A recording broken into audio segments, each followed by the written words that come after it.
Mbunge Godbless Lema hii leo amefanya mkutano wake wa kwanza wa hadhara tangu alipotoka mahabusu wiki iliyopita na kusema kuwa kuna haja ya kufanya mapitio ya baadhi ya sheria ambazo zinaonekana kuwa chanzo cha ukandamizaji wa haki. Tupate taarifa zaidi. Mara hii akipewa jina Mandela.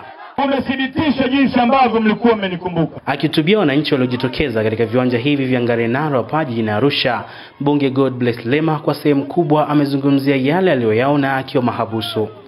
Amesema moja ya eneo linalotakiwa kupigiwa kelele na wabunge katika bunge ni baadhi ya sheria ambazo baadhi zimekuwa chanzo cha watu wengi kubaki mahabusu kwa muda mrefu, huku wengine wakihukumiwa vifungo kwa kuonewa.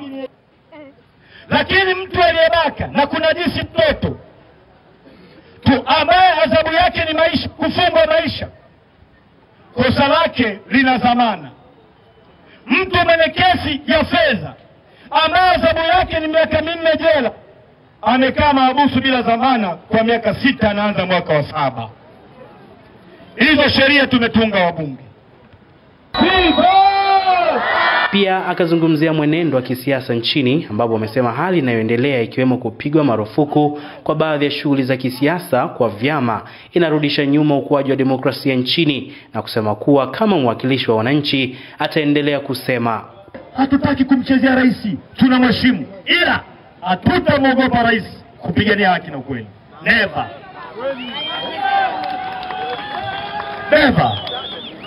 Eti rais akivunja katiba tusiseme, tutasema. Spika akivunja katiba tutasema. IGP akosea tutasema. Baadhi ya viongozi wa chama pamoja na mwanachama mpya wa Chadema Wema Sepetu na walipata nafasi ya kusema machache, huku miradi ya maendeleo katika sekta ya elimu, afya na miundombinu ikiwa ni mmoja ya maeneo aliyozungumza. Kwa Mrobo, zahanati, ukienda Olumoti, miradi ya maji, shule, ukienda Kimandolu, Mheshimiwa Mbunge, ukiwa magereza, pesa za mfuko wa bunge tumepeleka Kimandolu na utaenda kufungua hiyo hospitali ya Kimandolu. Kila baya analokutendea mtu usilichukulie vibaya. Mimi nasema mimi nimesamehe. Na naamini kaka yangu umesamehe, hatuna kinyongo. Lakini tutaendelea kupigania uhuru na demokrasia ya nchi yetu. Kwa mujibu wa Chama cha Demokrasia na Maendeleo hapa mkoani Arusha, Mbunge Lema anatarajia kufanya mikutano katika kata mbalimbali za jimbo la Arusha mjini, ambapo siku ya Jumapili anatarajiwa kuzungumza na wakazi wa kata ya Kimandolu. Kutoka hapa jijini Arusha, Idi Wesu, Azam News.